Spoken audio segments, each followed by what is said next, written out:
Olá, tudo bem? Espero que quando você estiver vendo esse vídeo, você esteja minimamente centrado. E aquele centrado não quer dizer necessariamente com tudo sob controle ou com tudo debaixo da sua asa, como se você pudesse dizer e definir definitivamente como que as coisas estão e de que jeito você está. Para que você esteja ciente de que você é um ser independente, um ser capaz de se deslocar tanto para a maturidade quanto a percepção das coisas, mudar de opinião, quanto também seja capaz de se deslocar e voltar atrás, em recomeçar, em pensar novamente sobre aquele assunto, em se dirigir às pessoas com mais respeito e com mais inteligência. Isso é centrar-se, é saber que a gente não está definitivamente num lugar e que esse lugar ele tem que nos capacitar efetivamente para a gente ou ir adiante ou retornar. E isso fazendo com que a gente não se perca da gente mesmo, tá bom? O meu vídeo anterior, que foi sobre o filme O Gosto de Cereja, ele teve muita visualização. E as pessoas que tiveram a delicadeza de comentar, ou diretamente no canal, ou através de mensagens para mim, elas falaram que aquilo mexeu um pouco com elas. E é interessante porque o tema da morte e o tema da automorte, né, o que a gente chamaria, da gente dar um nome que não é muito legal da gente ficar falando, mas a automorte é ir se matando ou ir se destruindo, se diminuindo, é algo que pega todo mundo de uma forma muito ativa. Não é possível alguém que não pense sobre isso. Não, volto a dizer, como disse no vídeo passado, não se trata de pessoas que pensam em se matar. É pessoas que percebem que estão morrendo, não porque estão envelhecendo, porque estão ficando doentes, porque estão correndo mais riscos com a saúde ou riscos de acidente. Não, estão perdendo a vitalidade, já não conseguem mais viver com a mesma vitalidade. Os estudiosos, eles olham para esse fenômeno como um fenômeno de esvaziamento. A gente vive um esvaziamento tão grande do nosso potencial, porque a gente vende a nossa força de trabalho para o capitalismo. A gente vive um esvaziamento tão grande porque a gente vende os nossos afetos para as redes sociais. A gente vive um esvaziamento tão grande porque a gente se preocupa tanto com tantas questões ligadas à família e a gente percebe que já não está mais no nosso controle. E aí a gente vai se esvaziando e dá-se a impressão de que a gente não tem mais motivo para continuar vivendo, ou pelo menos não tem mais motivo para continuar vibrando com a vida. Porque vivendo a gente vai. A maior parte das pessoas pensam em morrer, mas graças a Deus o número das pessoas que chegam ao limite de cometer o suicídio é reduzido em comparação com a grande maioria que também gostaria de morrer, ainda que não tenham coragem de se matar. Então, a gente chega num estágio da vida que a gente começa a se arrastar. A gente começa a viver como se a gente não tivesse vivo. E aí a gente consegue entender, inclusive, por que nos últimos anos seriados como The Walking Dead ou coisas do tipo fizeram tanto sucesso.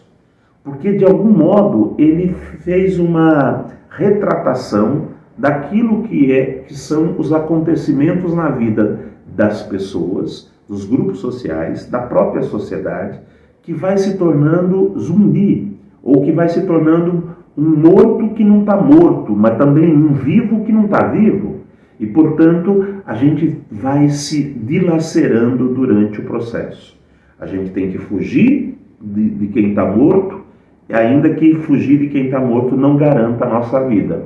E aí a gente vive para combater a força da morte que vai estar ali o tempo inteiro atuando e se manifestando na nossa vida, na nossa história. E aí, por sorte, e eu digo que é sorte mesmo, porque eu não lembrava mais desse texto. Esses dias, vendo um vídeo do Rubem Alves, uma entrevista do Rubem Alves, e ele citou um poema do Bertolt Brecht, que é um poeta alemão, em que, no seu contexto, na sua realidade, no seu tempo, ele viveu essa experiência de esvaziamento, quando ele começou a pensar que talvez ele não era feliz, ou ele não tinha acesso à felicidade. E aí ele descobre que felicidade é uma coisa muito grande, uma coisa que não dá para a gente abraçar e definir, olha, eu sou feliz e o mundo que se exploda e as coisas que sejam do jeito que quiserem ser, eu vou ser feliz e pronto.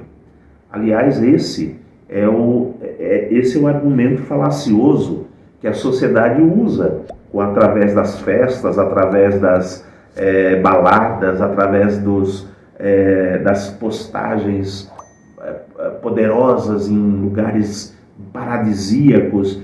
A ideia é essa, dizer, olha, eu estou na felicidade, não importa onde você esteja, ou não importa onde o mundo esteja, eu estando feliz, está tudo certo. E é uma grande ilusão, porque depois que se desliga a câmera, depois que se desliga o vídeo, as pessoas voltam para a realidade, elas vão ter que voltar para casa, e elas vão ter que chegar em casa com mala, elas vão ter que limpar, lavar, e elas vão ter... Mas o que vende é a ideia de que eu abracei a felicidade e eu não preciso mais temer a dor, a tristeza, a angústia. Você pode observar, são sempre manifestações que estão dizendo para mim e para você, eu sou feliz, independente do que esteja acontecendo no mundo. O que foi, durante a pandemia, as inúmeras pessoas fazendo festas clandestinas? O que era aquilo? Além de uma desobediência da lei sanitária. O que era aquilo? Era isso. As pessoas dizendo para si mesmas, eu sou feliz, eu abracei a felicidade. Se você quer continuar usando máscara, se você quer continuar isolado, o problema é seu, eu não tenho nada a ver com isso, o mundo que se dane, eu vou continuar sendo feliz. Segundo o Rubem Alves, isso é uma bobagem muito grande, porque ninguém consegue abraçar a felicidade de uma vez por toda, porque ela é muito grande. Felicidade é algo, além de muito grande, é algo muito poderoso, porque é algo que atua na nossa condição humana e, portanto, é algo que a gente vai experimentar, segundo os que são religiosos, na experiência com Deus, e vai experimentar isso na eternidade. Os que não são religiosos vão dizer, olha, a felicidade é um momento em que eu estou vivendo e pronto. E é isso.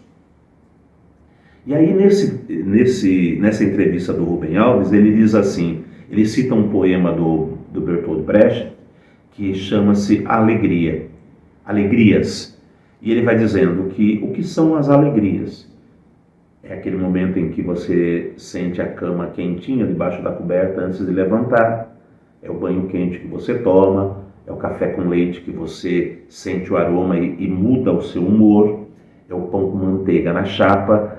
Você vai dizer, ele foi dizendo, e o Rubem Alves convida você a dizer quais são as alegrias que movimentam a sua vida. E esse poema, e aí a gente teria que pensar um monte de coisas, né? Porque a vida de cada um tem suas peculiaridades e tem as suas condições. Tem gente que vai ter pequenas alegrias ou vai ter alegrias em coisas que eu não teria. Mas não quer dizer que uma coisa é melhor que a outra e que uma coisa está errada e a outra não. Significa de cada um identificar qual é a ligação que eu tenho entre a minha condição humana e aquilo que me faz bem. Ou, se quiserem, aquilo que me devolve a vibração.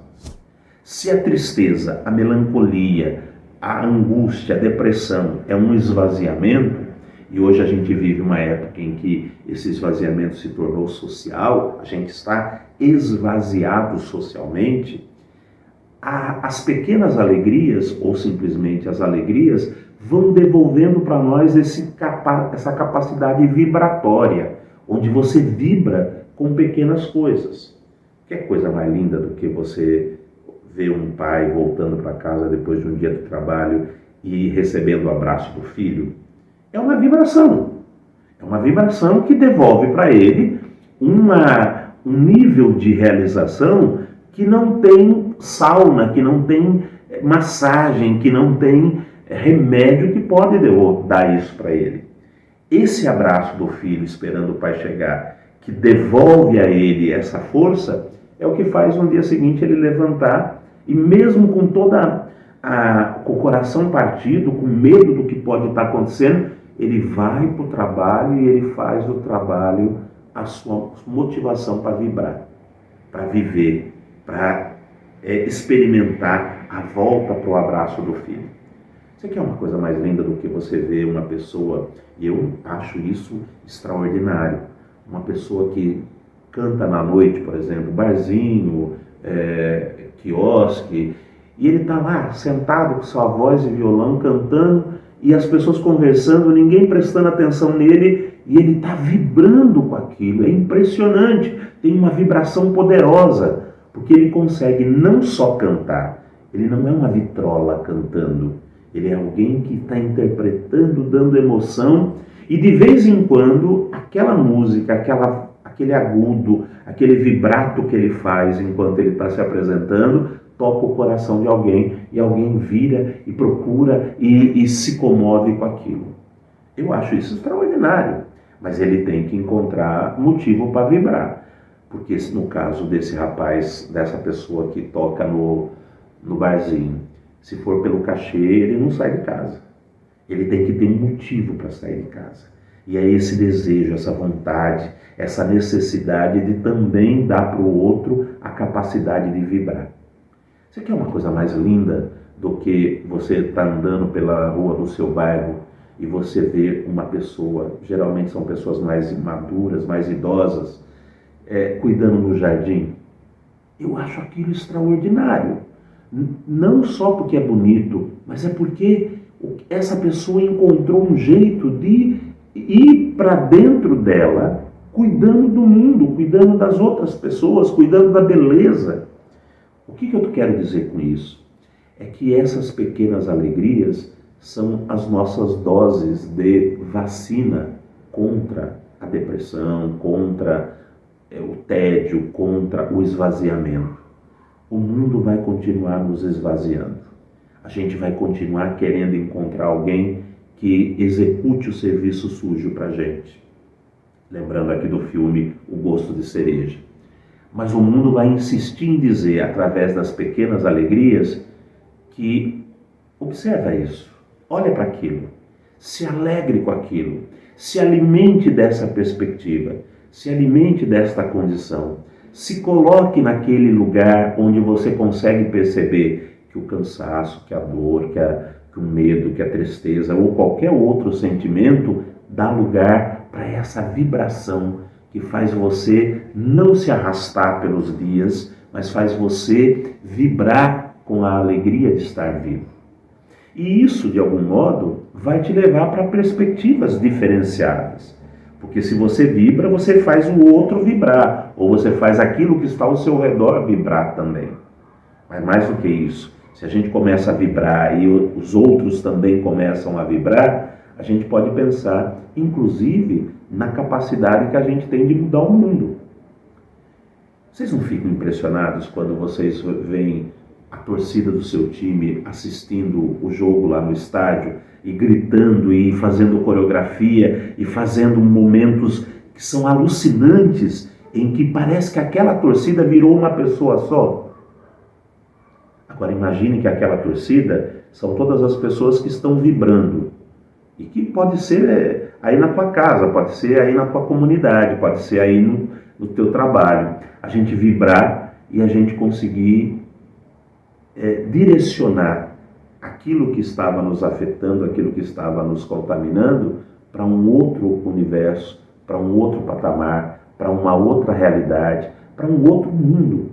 Eu gostava muito daquele slogan que era usado quando tinha o Fórum Social em Porto Alegre. Um outro mundo é possível. A gente precisa recuperar essa crença utópica, mas essa crença que alimenta a nossa experiência existencial. A gente precisa recuperar essa ideia de que não é porque o mundo está a desgraçar-se que tudo está desgraçado. A gente precisa fazer o exercício de também ter um movimento que vá na contramão daquilo que o mundo acredita ou pensa ou faz. A gente precisa acreditar, de fato, com verdade, que a gente não precisa mais simplesmente ou concordar com o mundo para poder sobreviver, ou então esperar a morte chegar. A gente pode se apegar nessas pequenas alegrias, cotidianas alegrias, alegrias simbólicas, vibrar, e essa vibração nos criar uma comunicação com tudo e todos que estão ao nosso redor, e essa comunicação que vai sendo gerada dizer para nós: um outro mundo é possível. Um outro mundo é capaz de nascer da nossa vibração. Porque foi assim desde o começo. O que fez com que aqueles primeiros seres humanos saíssem da caverna e se embrenhassem na mata atrás de comida?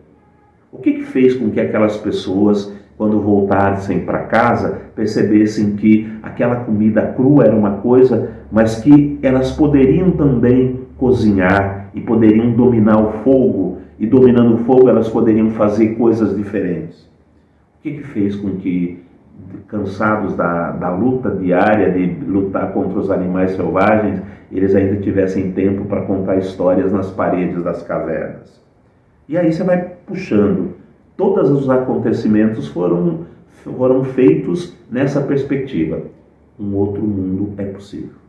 Nós chegamos aqui, onde nós estamos hoje, porque em algum momento a comunidade humana disse: nós queremos um mundo assim, um mundo esvaziado.